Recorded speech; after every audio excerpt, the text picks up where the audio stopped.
So అందరికీ నమస్కారం. కర్ణాటక, మహారాష్ట్ర రాష్ట్రాల్లో మంచి వర్షాలు పడతా ఉన్నాయి. దురదృష్టం మన రాష్ట్రంలో మాత్రం వర్షాభావ పరిస్థితులు ఉన్నాయి. సగటు వర్షపాతం కంటే కూడా తక్కువ వర్షపాతం మన రాష్ట్రంలో ఇప్పటివరకు నమోదైంది. రైతులు కూడా చాలా ఆందోళనలో ఉన్నారు. కొన్ని చోట్ల ఇంకా విత్తనాలు వేయలేదు. కొన్ని చోట్ల విత్తనాలు వేస్తే మొలకెత్తిన విత్తనాలు కూడా మాడిపోతున్నటువంటి పరిస్థితి. చాలా చోట్ల ప్రాజెక్టుల కింద నారుమళ్ళు పోయాలా వద్దా, కొంతమంది నారుమళ్ళు పోసిన వాళ్ళు కూడా నాట్లు వేయడానికి వెనక ముందవుతున్నటువంటి పరిస్థితి ఉంది. భూగర్భ జలాలేమో రోజు రోజుకు అడుగంటున్నటువంటి పరిస్థితి. సో ఈ వర్షాభావ పరిస్థితులు ఇలాగే కొనసాగితే సాగునీటికే కాదు, పలు జిల్లాల్లో త్రాగునీటికి కూడా ఇబ్బంది కలిగేటువంటి అవకాశం ఉంది. సో మన దగ్గర ఆశించిన స్థాయిలో వర్షాలు పడకపోయినా ఎగువ రాష్ట్రాలైనటువంటి మహారాష్ట్ర, కర్ణాటకల్లో మంచి వర్షాలు కురవడం వల్ల కృష్ణా, గోదావరి నదులలో నీళ్లు గతం కంటే ముందుగానే వచ్చాయి. ఈసారి జనరల్గా ఎప్పుడైనా జూలై, ఆగస్ట్ నెలలో రావాల్సినటువంటి నీళ్లు ఈసారి మే నెలాఖరులోనే కృష్ణాలో వరద వచ్చింది. గోదావరిలో కూడా మంచి వరద వస్తూ ఉంది. ఈ వరదను ఒడిసిపట్టి రిజర్వాయర్లు, చెరువులు, చెక్ డ్యాంలు నింపుకోవాల్సినటువంటి ప్రభుత్వం ఇవాళ చోద్యం చూస్తూ ఉంది. బ్రహ్మాండమైనటువంటి వరద వస్తూ ఉంది. మొదటి పంటకు కూడా ఇవాళ సకాలంలో నీళ్ళు ఇచ్చేటువంటి అవకాశం ఉంది. జనరల్గా ఎప్పుడైనా మనకేమైందంటే కృష్ణాలో జూలై, ఆగస్టులో నీళ్లు రావడం వల్ల మొదటి పంట పోతుంది, కేవలం రెండవ పంటకు మాత్రమే నీళ్ళు ఇస్తూ ఉంటాం. కానీ ఈసారి మే నెలాఖరులోనే నీళ్ళు వచ్చినాయి. ఇవాళ మొదటి పంటకు, రెండవ పంటకు కాలం కాకపోయినా, వర్షాలు పడకపోయినా, ఎగువ రాష్ట్రాల్లో కురిసిన వర్షాల వల్ల కృష్ణా, గోదావరిలో వస్తున్నటువంటి వరద నీళ్లను ఒడిసి పట్టుకుంటే రెండు పంటలకు నీళ్ళు ఇచ్చేటువంటి అవకాశం ఉంది. ఎక్కడికక్కడ మోటార్లు ఆన్ చేసి రిజర్వాయర్లు, చెరువులు, చెక్ డ్యాంలు నింపుకోవాల్సినటువంటి అవకాశం ఉంటే ఈ ప్రభుత్వం ఏమో స్విచ్ ఆఫ్ మోడ్లో ఉంది. మోటార్లు ఆన్ చేసి నీళ్లు నింపాల్సిన ప్రభుత్వం దాని ఆచరణ, దాని పనితీరు స్విచ్ ఆఫ్ మోడ్లో ఉన్నట్టు కనబడతా ఉంది మాకు. ఎందుకంటే ఇలా ముఖ్యమంత్రి అయినా, మంత్రులైనా బీఆర్ఎస్ మీద బురద జల్లడంలో పోటీ పడతా ఉన్నారు. మా మీద నీలాప నిందలు చేయడంలో బిజీగా కనబడతా ఉన్నారు తప్ప ఈ వరద నీటిని ఎత్తిపోసుకునే విషయంలో వీళ్ళకి కనీస శ్రద్ధ కానీ, పట్టింపు కానీ లేకపోయింది. కరువును పారదోలేటువంటి కాళేశ్వరం ప్రాజెక్టును ఇవాళ కాంగ్రెస్ పార్టీ కేసీఆర్ మీద కక్షతోనో, కడుపు మంటతోనో ఇవాళ కాదనుకుంటా ఉంది. అంటే ఇలా ఒక బీఆర్ఎస్ పార్టీ మీద కోపం ఉంటే మా మీద కక్ష సాధించండి, నో ప్రాబ్లం. కానీ రైతులు ఏం తప్పు చేశారు, రైతులకు ఎందుకు శిక్ష వేస్తున్నారని ఇవాళ బీఆర్ఎస్ పార్టీ ప్రశ్నిస్తూ ఉంది. నీళ్ల విలువ తెలిసిన వాళ్ళు ముఖ్యమంత్రిగా ఉంటే, నీళ్ల విలువ తెలిసిన వారు నాయకుడిగా ఉంటే ఆ నీళ్లు మలుపుకునే ప్రతి అవకాశాన్ని కూడా ఉపయోగించుకుంటారు. దురదృష్టవశాత్తు నీళ్లపై పట్టింపు లేని, నీళ్ల విలువ తెలియని నాయకులు నేడు పాలకులుగా ఉండడం వల్ల ఇవాళ తెలంగాణకు ఇబ్బందులు వస్తూ ఉన్నాయి. గతంలో కేసీఆర్ గారు ముఖ్యమంత్రిగా ఉన్నప్పుడు ప్రతిరోజు ఉదయం లేవగానే తన దినచర్య ఏ నదిలో ఎన్ని నీళ్ళు వస్తున్నాయి అని చూసి అటు ఇంజనీర్లను, ఇటు మంత్రులను, శాసనసభ్యులను అలర్ట్ చేసేవాళ్ళు. జూరాల్లో కొద్దిగా వరద వచ్చిందంటే నిరంజన్ రెడ్డి గారికి, మంత్రి గారికి, లేదా ఆ జిల్లా శాసనసభ్యులకు, అదేవిధంగా ఇంజనీర్లకు ఫోన్ చేసి వెంటనే మోటార్ లాంచ్ చేయండి, నెట్టంపాటు చేయండి, కల్వకుర్తి చేయండి, భీమా చేయండి, కోయిల్ సాగర్ చేయండి, నీళ్లు నింపండి అని చుక్క చుక్కను ఒడిసి పట్టడానికి ఆరాటపడేవారు కేసీఆర్ గారు. కానీ నేటి ప్రభుత్వం వరద వచ్చి నెల రోజులు దాటింది, కానీ ఇప్పటికీ మోటార్ లాంచ్ చేయలేదు. అంటే వీళ్ళకి ఎంత నిర్లక్ష్యం. అంటే వరద నీళ్లను ఎత్తిపోసుకోకపోతుంటే, కళ్ళ ముందు నీళ్లు పోతుంటే పట్టించుకోకపోతే ఇది నేరపూరిత నిర్లక్ష్యం అవుతుంది, క్రిమినల్ నెగ్లిజెన్స్. అంటే మీరు రాష్ట్ర ప్రయోజనాలు పట్టవు, రైతు ప్రయోజనాలు పట్టవు, కేవలం రాజకీయాలేనా? పొద్దున్న లేస్తే బీఆర్ఎస్ మీదనో, కేసీఆర్ గారి మీదనో నీలాప నిందలు వేయడమే మీ డ్యూటీయా? ప్రభుత్వం దేనికోసం ఉన్నది? ప్రజల అవసరాలను, ఈ రాష్ట్ర అవసరాలను మీరు ఒడిసి పట్టుకునే బాధ్యత మీకు లేదా? కళ్ళ ముందు నీళ్లు కనబడుతుంటే మీలో చలనం ఎందుకు లేదు అని చెప్పి ఈరోజు మేము ప్రశ్నిస్తూ ఉన్నాం. ఇవాళ మేడిగడ్డ బ్యారేజీ మొత్తం గేట్లు తెరిచి ఉన్నా కన్నేపల్లి పంప్ హౌస్ నుంచి మోటార్లు ఆన్ చేసి నీళ్లు తీసుకునే అవకాశం ఉంది. మీరు మేడిగడ్డలో 2 పిల్లర్లు గుంగినాయని మొత్తం గేట్లు ఓపెన్ పెట్టినారు. మేడిగడ్డ బ్యారేజ్ అన్ని గేట్లు ఓపెన్ ఉన్నా కూడా కన్నేపల్లి పంప్ హౌస్ నుంచి నీళ్లు తీసుకునే అవకాశం ఉంది. ఇది మేం చెప్తున్న మాట కాదు, స్వయంగా ఇంజనీర్లు కూడా చెప్తా ఉన్నారు. అయినా ఈ ప్రభుత్వం కావాలనే ఇవాళ మోటార్లు ఆన్ చేయకుండా రైతులను గోసపుచ్చుకుంటా ఉన్నారు. ఇవాళ పంప్ హౌస్ మోటార్లు ఆన్ చేస్తే గోదావరిలో వచ్చిన వరద వచ్చినట్టు నీళ్లు తెచ్చుకునే అవకాశం ఉంది. కన్నేపల్లి పంప్ హౌస్ ఆన్ చేస్తే రోజుకు 2 టీఎంసీల నీళ్లను తెచ్చుకునేటువంటి అవకాశం ఉంది. ముఖ్యంగా కేసీఆర్ గారు చాలా ముందు చూపుతోని నది లేనటువంటి చోట ఇటు మిడ్మానేర్ నుంచి అన్నపూర్ణ, రంగనాయక సాగర్, మల్లన్న సాగర్, కొండపోచమ్మ సాగర్, బస్వాపూర్ దాదాపు 141 టీఎంసీల సామర్థ్యం కలిగిన రిజర్వాయర్లను కేసీఆర్ గారు బీఆర్ఎస్ ప్రభుత్వం నిర్మించి రెడీగా పెట్టింది. పంప్ హౌస్లు ఉన్నాయి, సబ్స్టేషన్లు ఉన్నాయి, రిజర్వాయర్లు ఉన్నాయి. నీళ్ళు ఎత్తుకోవడానికి వచ్చిన నీకు ఇబ్బంది ఏంది? ఈ రిజర్వాయర్లలో మీరు నిండా నీళ్లు నింపి పెట్టుకుంటే కొన్ని లక్షలాది ఎకరాల్లో 2 పంటలు పండే అవకాశం ఉంటుంది. అటు సాగునీటికి ఇటు త్రాగునీటికి ఢోకా లేకుండా ఉంటుంది. హైదరాబాద్ కానీ జిల్లాల్లో ప్రజల త్రాగునీరు కానీ పారిశ్రామిక అవసరాలు కానీ రైతులకు వ్యవసాయ అవసరాలకు అన్నిటికీ కూడా ఢోకా లేకుండా బ్రహ్మాండంగా ఈ రిజర్వాయర్లని నింపొచ్చు, రైతులకు నీళ్ళు ఇవ్వచ్చు. ఎందుకు మీరు ఈ నిర్లక్ష్యం చేస్తూ ఉన్నారు? ఇలా నీళ్లున్నాయి, పంపులు మోటార్లు ఉన్నాయి, రిజర్వాయర్లు ఉన్నాయి, కరెంటు అందుబాటులో ఉంది. మరి ఆలస్యం దేనికి? ఎందుకు నిర్లక్ష్యం చేస్తున్నారు? ఇవాళ మేడిగడ్డ దగ్గర నేను ఈరోజు ఉదయం కూడా చూశాను, మీరు కూడా చూడొచ్చు, ఆన్లైన్లో ఎవరు చూసినా కూడా చాలా స్పష్టంగా కనబడుతుంది. ఇంట్లో ఈరోజు మేడిగడ్డ దగ్గర చూస్తే ఈ నిమిషానికి 73,600 క్యూసెక్కుల నీళ్లు మేడిగడ్డ దగ్గర ప్రవహిస్తున్నాయి. ఇప్పుడు ఆన్ ది స్పాట్ ఈ సెకండ్లో మేడిగడ్డ బ్యారేజ్ దగ్గర మీరు చూస్తే 73,600 క్యూసెక్కుల నీళ్లు ఈ సెకండ్లో పోతా ఉన్నాయి. అంటే 73,600 క్యూసెక్కుల నీటి ప్రవాహం ఇవాళ మేడిగడ్డ దగ్గర ఉన్నది. సో మన కన్నేపల్లి పంప్ హౌస్, మేడిగడ్డ నుంచి నీళ్లు తీసుకునే పంప్ హౌస్ పేరు కన్నేపల్లి పంప్ హౌస్. ఈ కన్నేపల్లి పంప్ హౌస్ యొక్క minimum draw down level MDDL 93.5 మీటర్లు. గోదావరి నదిలో ఇప్పుడు 73,000 క్యూసెక్ల నీళ్లు పోతున్నాయంటే నది యొక్క లెవెల్ ఈ నిమిషానికి 96 మీటర్లు. మన MDDL ఎంత? 93.5. ఇప్పుడు 73,600 క్యూసెక్ల నీళ్లు పోతే నది యొక్క లెవెల్ 96 మీటర్ల ఎత్తున ఉంటుంది.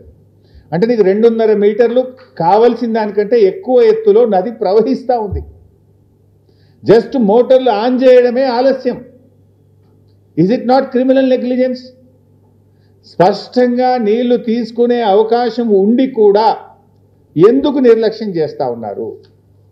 రోజుకు 2 టీఎంసీల నీళ్లు తీసుకోవచ్చు. ఈవెన్ ఆ నదిలో 5,000 క్యూసెక్కులుంటే కూడా ఒక మోటార్ నడుస్తుంది. మనకు రోజుకు 2 టీఎంసీలు తీసుకోవాలంటే 11 మోటార్లు కన్నేపల్లిలో మనం స్టార్ట్ చేస్తే రోజుకు 2 టీఎంసీలు తీసుకోవచ్చు. ఆన్ అండ్ యావరేజ్ ఒక్కొక్క మోటారు 2,100 క్యూసెక్కుల నీళ్లను ఒక్క మోటార్ ఎత్తిపోస్తుంది. అంటే మనము 5,000 క్యూసెక్కుల ప్రవాహం ఉంటే కూడా ఒక మోటార్ ఆన్ చేయొచ్చు. అంటే మేడిగడ్డ బ్యారేజ్తో సంబంధం లేకుండా మేడిగడ్డ బ్యారేజీ అన్ని గేట్లు ఎత్తి ఉండంగా కూడా ఇప్పుడు రోజుకు 2 టీఎంసీల నీళ్లు తీసుకునే అవకాశం ఉంది. నది యొక్క ఎత్తు ఇప్పుడు ప్రవహిస్తున్నది 96 మీటర్లు. ఈరోజు మనకు కావాల్సింది 93.5. అవసరం ఉన్న దానికంటే 2.5 మీటర్ల ఎత్తులో నది ప్రవహిస్తూ ఉంది. నీళ్లు తీసుకోవడానికి ఎందుకు ఆలస్యం? ఇప్పుడు ఒకవైపు మీరే చెప్పారు అన్నారం సుందిల్ల బ్యారేజ్ సేఫ్ అని ఉత్తమ్ కుమార్ రెడ్డి గారు అసెంబ్లీలో చెప్పిన సమాధానం ఇది. Annaram barrage Sundilla barrage perfect ఉంది, ఇబ్బంది లేదు అని అసెంబ్లీలో ఇది ఉత్తమ్ కుమార్ రెడ్డి గారు చెప్పిన సమాధానం. మరి Annaram safe, Sundilla safe, Kannepalli pump house perfect ఉన్నది, నదిలో నీళ్లున్నాయి, మోటార్ ఒత్తితే లక్షల ఎకరాల్లో పంట పండుతుంది కదా. ఎందుకు ఈ నిర్లక్ష్యం? బటన్ ఒత్తితే నీళ్ళు వచ్చే అవకాశం ఉండగా ఎందుకు ఈ నిర్లక్ష్యం చేస్తూ ఉన్నారు? కట్టుకొత్తితే నీళ్ళు వస్తాయి, అంత తయారున్నది, కట్ నీళ్లు పెట్టిపోయి ఇంత స్పష్టంగా ఉండగా ఎందుకు మీరు ఈ నిర్లక్ష్యం చేస్తూ ఉన్నారు? అంటే బీఆర్ఎస్ మీద కోపంతోనో కేసీఆర్ గారి మీద కోపం ఉంటే సరే, మా మీద కేసులు ఇప్పటికి చాలా పెట్టుండ్రు, ఏం ప్రాబ్లం లేదు. ఎన్ని కేసులైనా ఈ రాష్ట్ర ప్రజల కోసం మేము ఫేస్ చేయడానికి సిద్ధంగా ఉన్నాం. కానీ రైతులకు ఎందుకు శిక్ష వేస్తున్నారు, రాష్ట్రానికి ఎందుకు నష్టం చేస్తున్నారు అని మేము అడుగుతా ఉన్నాం. ఈరోజు ఇవాళ ఈ పరిస్థితి ఏంది రాష్ట్రంలో? మా ప్రశాంత్ అన్న ఉన్నారు ఇక్కడ, అన్నకు రైతులు ఫోన్ చేస్తున్నారు. నేను మేము అడుగుంటే లక్ష్మీ పంప్ హౌస్ ఆన్ చేయండి, మాకు నీళ్ళకి ఇబ్బంది అవుతుంది అని ఇలా బాల్కొండ కాన్స్టిట్యున్సీ రైతులు అడుగుతూ ఉన్నారు. ఎస్ఆర్ఎస్పిలో 17-18 టీఎంసీల నీళ్లు లేవు. ఇప్పుడు అదేవిధంగా మన ఫ్లడ్ ఫ్లో కెనాల్ దాంట్లో చుక్క నీళ్లు లేవు. ఇలా ఎస్ఆర్ఎస్పి ఆయకట్టు దాదాపు మనకు 14 లక్షల ఎకరాలు ఫ్లడ్ ఫ్లోలో నింపితే ఈ లక్ష్మీ కెనాలు ఇవన్నీ కలిపితే అదో 1-2 లక్షల ఎకరాలు తీసుకోవచ్చు. అదేవిధంగా మిడ్మానేర్ కింద దాని ఆయకట్టు ఉంది, అదో 1,00,000 ఎకరాలు మన మిడ్మానేర్ కింద రెడీగా ఉంది, అది తీసుకునేటువంటి అవకాశం ఉంది. కాళేశ్వరం ఓన్ ఆయకట్టు ఉంది, ఓ 2 లక్షల ఎకరాల దాకా రెడీగా, అది తీసుకునేటువంటి అవకాశం ఉంది. అసలు ఇవన్నీ అవకాశాలు అంటే ఒక జిల్లా 2 జిల్లాలు కాదు. ఇలా మీరు మోటార్లు ఆన్ చేస్తే 15 జిల్లాలకు మేలు జరుగుతుంది. ఇలా ఉత్తమ్ కుమార్ రెడ్డి నియోజకవర్గం కోదాడ దాకా కూడా ఎస్ఆర్ఎస్పి స్టేజ్ 2 నీళ్లు తీసుకుపోవచ్చు. మొదటి పంటకు సూర్యాపేట, తుంగతుర్తి, కోదాడలో కూడా నీళ్ళు ఇచ్చే అవకాశం ఉంది. ఉమ్మడి వరంగల్ జిల్లాకు నీళ్ళు ఇచ్చే అవకాశం ఉంది. ఉమ్మడి కరీంనగర్, ఉమ్మడి నిజామాబాద్, ఉమ్మడి మెదక్ జిల్లాకు నీళ్ళు ఇచ్చే అవకాశం ఉంది. 14-15 జిల్లాలకు నీళ్ళు ఇచ్చే అవకాశం ఉంది. 20-25 లక్షల ఎకరాలకు నీళ్ళు ఇచ్చే అవకాశం ఉంది. ఇంత స్పష్టమైన అవకాశం ఉంటే ఎందుకు నిర్లక్ష్యం చేస్తున్నారో ఒక్కసారి మీరు ఆలోచించాల్సినటువంటి అవసరం ఉంది. ఏంది is it not criminal negligence? ఎంత అన్యాయం ఎందుకు చేస్తున్నారు మీరు? ఇలా ఎస్ఆర్ఎస్పి కింద రైతులు నాట్లేయాలన్నా వద్దా అర్థమైతలేదు. ఇలా కాళేశ్వరం కింద రైతులు, నా నియోజకవర్గం సిద్దిపేట ఉంది, 1,00,000 ఎకరాలు బారుతుంది, నార్మల్ పోయాలన్నా వద్దా నాకు ఫోన్ చేస్తున్నారు రైతులు, రోజు అడుగుతూ ఉన్నారు నన్ను. ఇట్లా ఎన్నో జిల్లాలు, అటు యాదాద్రి భువనగిరి జిల్లా కావచ్చు, ఇటు మెదక్ జిల్లా కావచ్చు, ఇటు సిద్దిపేట జిల్లా కావచ్చు, మహబూబాద్ కావచ్చు, సూర్యాపేట కావచ్చు, భువనగిరి జిల్లా కావచ్చు, నిజామాబాద్ జిల్లా కావచ్చు, నిర్మల్ జిల్లా కావచ్చు, ఉమ్మడి కరీంనగర్ జిల్లా కావచ్చు. ఎందుకు ఇన్ని జిల్లాలకు అన్యాయం చేస్తారు? కట్నీల్లోలే పెట్టిన పొయ్యోలే కాళేశ్వరం తయారున్నది. మేడిగడ్డతో సంబంధం లేకుండా మోటార్లు ఆన్ చేసి రోజుకు 2 టీఎంసీల నీళ్లు తీసుకునే అవకాశం స్పష్టంగా ఉండంగా కూడా ఎందుకు మోటార్లు ఆన్ చేయడం లేదు? దయచేసి ఆలోచన చేయాలని చెప్పి మేము ప్రభుత్వాన్ని కోరుతా ఉన్నాం. ఇవాళ మాదొకటే డిమాండ్, సూటిగా ప్రభుత్వాన్ని అడుగుతా ఉన్నాం. వెంటనే కాళేశ్వరం మోటార్లు ఆన్ చేయండి, రిజర్వాయర్లు నింపండి, రైతాంగానికి మొదటి పంటకు నీళ్ళు ఇవ్వండి. స్పష్టంగా అడుగుతున్నాం మేము. ఆలస్యం చేస్తే ఊరుకోం. ఇవాళ నీళ్లు కళ్ళ ముందు ఉన్నాయి, మోటార్లు రెడీగా ఉన్నాయి, కరెంటు ఉన్నది, రిజర్వాయర్లు ఉన్నవి. తక్షణమే మోటార్లు ఆన్ చేయండి, రైతాంగానికి నీళ్ళు ఇవ్వండి. లేదంటే మాత్రం స్వయంగా కేసీఆర్ గారి నాయకత్వంలో లక్షలాది మంది రైతులందరం కలిసి కన్నేపల్లికి కదులుతాం, మోటార్లు ఆన్ చేస్తామని చెప్పి ప్రభుత్వాన్ని హెచ్చరిస్తా ఉన్నాం. మేము మాత్రం చూస్తూ ఊరుకోం. రైతులకు నష్టం జరిగితే బీఆర్ఎస్ పార్టీ ఊరుకోదు. మేము వదిలిపెట్టాం ఈ ప్రభుత్వాన్ని. ప్రజాశక్తిలో ఉన్న బలమేందో చూపిస్తాం. మొత్తం 20 జిల్లాల రైతాంగం లక్షలాదిగా కదులుతాం, మోటార్లు ఆన్ చేసి రైతాంగానికి నీళ్ళు ఇచ్చి చూపిస్తాం. బిడ్డ అవకాశం మరి మీరు ఇస్తారా, మరి ప్రజలతో మమ్మల్ని కదలమంటారా, మీరే తేల్చుకోవాల్సిన అవసరం ఉంది. ఇది అన్యాయం. ఇది ఇలా లక్షల ఎకరాల్లో రైతులు మొలకెత్తిన విత్తనాలు ఎండిపోతూ ఉన్నాయి, నారుమల్లు ముదిరిపోతూ ఉన్నాయి, రైతులు ఆందోళనలో ఉన్నారు. కానీ మీరు మాత్రం నిమ్మకు నీరెత్తినట్లుగా ప్రవర్తిస్తూ ఉన్నారు. ఈరోజు ఇంకోటి, కాళేశ్వరం అంటే 100 భాగాలు, 100 భాగాల్లో మేడిగడ్డ ఒక భాగం. ఆ మేడిగడ్డలో 85 పిల్లర్లలో 2 పిల్లర్లు మాత్రమే కుంగినాయి. నేను గతంలో కూడా చెప్పాను, కాళేశ్వరం అంటే 19 రిజర్వాయర్లు, 21 పంప్ హౌజులు, 16 సబ్స్టేషన్లు, 203 కిలోమీటర్ల టనలు, 1531 కిలోమీటర్ల గ్రావిటీ కెనాల్, 98 కిలోమీటర్ల ప్రెషర్ మెయిన్స్, ఇన్ని ఉన్నాయి కాళేశ్వరంలో. 3 బ్యారేజీలు, అందులో ఒక బ్యారేజ్ మేడిగడ్డ. ఆ బ్యారేజీలో 85 పియర్స్లో కుంగినాయి 2 పియర్లు. దాన్ని మరమ్మతు చేయమంటే మీన వేషాలు లెక్క పెడతా ఉన్నారు. 19 నెలలు అయిపోయింది. ఇప్పుడు మనం డాక్టర్ దగ్గర పోతాం, ఏదో చెయ్యి నొప్పో ఉంది నాకు, డాక్టర్ దగ్గర పోతే నీకు చెయ్యి నొప్పి ఉన్నదని వెంటనే చూసి దానికి ఏం మందులు కావాలో డాక్టర్ ఇస్తాడు. కానీ కాంగ్రెస్ ప్రభుత్వం తీరెట్లుందంటే నీకు చెయ్యి నొప్పి ఉన్నది, నీ కాలు ఖరాబు కావాలి, నీ చెయ్యి ఖరాబు కావాలి, నీ నడుము ఖరాబు కావాలి, నీ తలకాయ ఖరాబు కావాలి, నీ శరీరంలోని అవయవాలన్నీ ఖరాబ్ అయినాక గప్పు ట్రీట్మెంట్ చేస్తా అన్నట్టు ఉన్నది కాంగ్రెస్ వాళ్ళ తీరు. కుంగినే 2 పిల్లర్లు, మొత్తం కొక్కపోతే బాగుండు, అన్ని ఖరాబ్ అయితే బాగుండు, మొత్తం పోయినాక రిపేర్ చేస్తాం అన్నట్టుగా ఇవాళ కాంగ్రెస్ ప్రభుత్వ తీరు ఉన్నది. అందువల్ల మేము ప్రభుత్వాన్ని కోరేది ఒక్కటే, మేడిగడ్డకు ఒకవైపు రిపేర్లు చేపట్టండి, మరొక వైపు మేడిగడ్డతో సంబంధం లేకుండా ఉన్న అవకాశాన్ని సద్వినియోగం చేసుకొని కన్నెపల్లి ద్వారా నీళ్లు ఎత్తిపోసి రాష్ట్ర రైతుల ప్రయోజనాలు కాపాడండి. ఇలా మీరు రాజకీయం చేస్తున్నారు. ఎన్డీఎస్ఏ అని ఒక చిల్లర రాజకీయాన్ని పాల్పడుతున్నారు. ఎన్డీఎస్ఏ దేశం మొత్తం ఉంటుందా, ఒక కాళేశ్వరంకే ఉంటుందా? ఇదే గోదావరి నది మీద కిందికి పోతే పోలవరం కొట్టుకపోయింది, పోలవరం డయాఫ్రేమ్ వాల్ కొట్టుకపోయింది, పోలవరం గైడ్ వాల్ కొట్టుకపోయింది, 2000 కోట్ల రూపాయల నష్టం జరిగింది. మరి ఎందుకో ఎన్డీఎస్ఏ పోదు? ఎన్డీఎస్ఏ కాళేశ్వరంకి వచ్చింది గోదావరి మీద, 2 పియర్లు గుంగితే వచ్చింది. ఆడ 2000 కోట్ల రూపాయల డయాఫ్రేమ్ వాల్ కొట్టుకపోయి గైడ్ వాల్ కొట్టుకపోతే 5 ఏళ్ళైనా ఎన్డీఎస్ఏ ఎందుకు పోదు?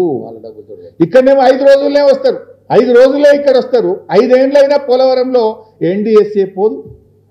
5 నెలలైనా ఎస్ఎల్బీసీ టనల్ కుప్పగూలితే ఎన్డీఎస్ఏ రాదు. కిషన్ రెడ్డి పంపడు, ఎన్డీఎస్ఏ రాదు. ఎందుకు రాదు? కిషన్ రెడ్డి, రేవంత్ రెడ్డి, కాంగ్రెస్ బీజేపీల మధ్య ఢిల్లీలోనేమో కొట్లాడతారు, గల్లీలోనేమో అలాయి బలాయి చేసుకుంటారు. ఈ రాష్ట్రంలో ఇద్దరు కలిసిపోయింది. కలవకపోతే ఎస్ఎల్బీసీ టనల్ కుప్పగూలి ప్రాజెక్టు భవిష్యత్తు ప్రశ్నార్థకమైతే ఎందుకు ఎన్డీఎస్ఏ రాలేదు? నేను అడుగుతా ఉన్నా. ఇలా పోలవరంలో కూలిపోయింది, మరి అక్కడ ఎన్డీఎస్ఏ పోలే. ప్రత్యామ్నాయ డిజైన్లు చేసిండ్రు, రిపేర్ స్టార్ట్ చేసిండ్రు. ఇప్పుడు కొత్త డయాఫ్రేమ్ వాళ్ళు కట్టనే ఉన్నారు. మరి ఆడ కట్టినప్పుడు ఈడెందుకు కట్టరు? ఈడ ఎన్డీఎస్ఏ పేరు మీద ఎందుకు కాలయాపన చేస్తున్నారు?